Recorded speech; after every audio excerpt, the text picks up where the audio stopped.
We have never historically used generative AI in any of the Avatar films, and I think people have sort of assumed, oh, it's all made with computers, and it's not. It's, thousands of artists. If there's something you can do, then you must do it. Jim, when I visited the set of the first Avatar movie, a crew member had written on a whiteboard, "It's Avatar, dude, nothing works the first time." That was almost 20 years ago. What have you learned about how to make these kinds of movies in those years? Well, the key thing, obviously, was not just to get fantastic performances, which I think we can all agree we were able to capture with our wonderful cast, but to preserve those performances through into the final characters as you see them on the screen, so that people can go on that journey with people that they believe are real people. So in between the first film and the sequels, we spent a lot of money to improve that pipeline for the facial performance so that not one iota of the nuance of what they were doing was lost. And my contract with you, my promise to you guys was, that nothing will be lost.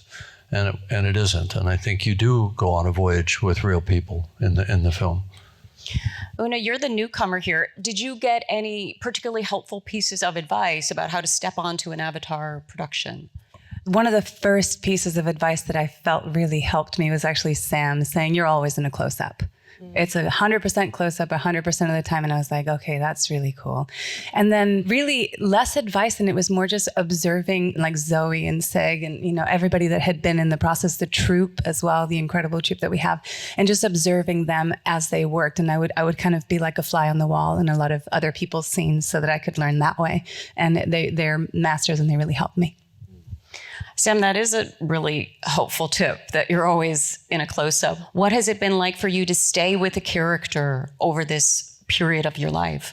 It's that great thing of that every time we go back to this world, we're not just carbon copying the characters. The first one is a love story. The natural step is the love story increases and you get children. Then you have to test that love and test that family. So each time I go back and revisit, there's more challenges. The stakes are always getting higher as much as the world is getting bigger. So it's great. In this film, we see a new kind of region of Pandora, this land of ash. Dylan, can you talk about how you designed that, what you thought about in creating that? Yeah, I mean, it was such a relief to have something that was just open and expansive, and it began with Jim's trip to Rabaul, I believe, in Papua New Guinea. Papua New Guinea, yeah. What's so great is when you get to design a place that serves the story well, and that their home is taken out by this volcano. So to reinforce that with the design of their home by making it a burnout home tree, which wasn't even in the script, we developed that as we were designing. How can you reinforce how they used to live with the design of how they are? And it also says something about the resilience, because they've forsaken AWA, and they're like, no, we are not leaving. We are going to embrace this. This is our identity now. Zoe, can you give us a sense of what you as an actor are seeing in a scene? What are you actually looking at? What are you performing to? The world is really real. It becomes a very visceral sort of experience. All the research, all the preparation, and all the constant conversations that we're having is so we can stay in this zone. We can stay in Pandora. And it is a very childlike form of play, the kind of pretend that we do through performance capture that enables us to just stay in it and explore, because if you sort of get out of that, you're not really playing to anything around you except your actors, your fellow actors. That's what Avatar has always given me. It's given me the ability to be 9 and to play pretend and make that imagination completely real to me.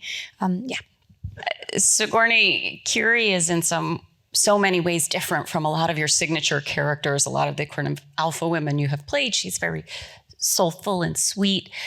There is one scene that I thought maybe you and Jim were kind of winking at those of us who do love Ripley and the movie you made together for the first time, Aliens. Do you know the scene that I'm thinking of? I do. By the time I said the last word, of course, I knew we were. But that was an amazing moment for Curie, because the kids have all, they, from the very beginning, when all hell breaks loose, they find themselves on their own. They have to start to rely on each other, trust themselves to help each other and keep going. Through the course of this movie, all the kids kind of come into their own. For me, at that point, I just felt a confidence surging in her and a strength and a fire. No offense, but a fire that really was something she'd never experienced before, even in battle. See, the thing with performance capture is it's actually very inexpensive compared to live action production. So maybe for the first half hour or even an hour, we just sit and talk on the stage, about what we want to do with the scene, and then we stand it up. And sometimes we throw the script out and you guys, if it's one of these marital stress kind of moments, you guys know your characters so well, you just start angling around the issues. That creates a physicality, and then eventually we'll sort of get back around to the scene. But sometimes the way they'll choose to say something is better than what's written, and I'll just note that at the time. And then we'll start to get some marks down, and we'll get serious about some degree of repeatability. But the beauty of it is we never have to really repeat anything, because I can take all my coverage later downstream from a single great take. So it's really, every take is an exploration. We never have to match a master or something we've shot before. So it's very open and fluid, and I'm not precious as a screenwriter about the words. And sometimes we just make stuff up. It's like, wouldn't it be for what is a very technical movie, Jim's process is extremely organic. Like it's actor friendly. It's, because he's not worried about the camera, Jim is sitting there right with you on the take and feeding you ideas, and we're just playing. It's like painting almost. It's very liberating. So, Stephen, what's that like as an editor? Where you are on... It sounds nice for everybody on the stage except maybe one person. Tell us. Well, our job as editors on this type of movie is to honor the magnificent performances of all these actors. And when Sam said every shot is a close-up, this is what we study.